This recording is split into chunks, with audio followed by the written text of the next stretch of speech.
Now, when it comes to something like this, trying to determine the true value of a link, nobody can really ever determine the true value of it. In my opinion, isn't going to necessarily match up to the next consultant's, and that's fine. But the key thing to bear in mind is nobody knows who's correct and who isn't. The only people that really know the true value of a link are sitting in the higher echelons in Google. Although Google's artificial intelligence or algorithms are changing at such a fast rate that they may not even know themselves 100% either.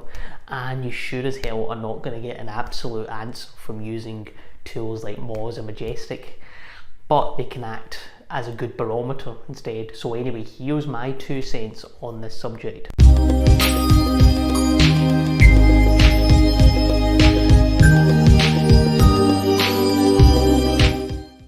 Now, first of all, relevancy. This is a major one, and this absolutely should be at the utmost priority when you're doing a link building campaign. The link has to be logically related to your site or page.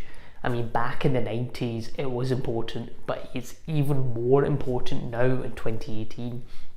The exception may be that some very powerful PBN links, PBN links do work to some extent, they work relatively well, especially because I'd argue they're not real natural links, and oftentimes they're not relevant in the true sense of the word. However, how long is that going to last? With Google pouring so much cash into research and development, into cracking down on practices like that, I just can't see a place for non-relevant PBN links in the long term. So traffic, how much traffic and clicks are coming through the link? That is a ranking factor anyway, but I believe this will come into play even more as the algorithm progresses. If traffic's coming through, and especially if your bounce rate is low, that shows Google, hey, rank this site. People are actually clicking through and engaging with the site. So you can assess this by eye and using a bit of guesswork. You know, if it's a high quality website or blog, if people are commenting on the posts, if it seems to have a social media following, the content, if it seems to be extremely high quality, etc. You know, that's a good indicator that is going to have some good traffic. Authority, so i.e. its own link profile. The better the link profile on the site on which that link is placed, the more authority that link will have on your own site.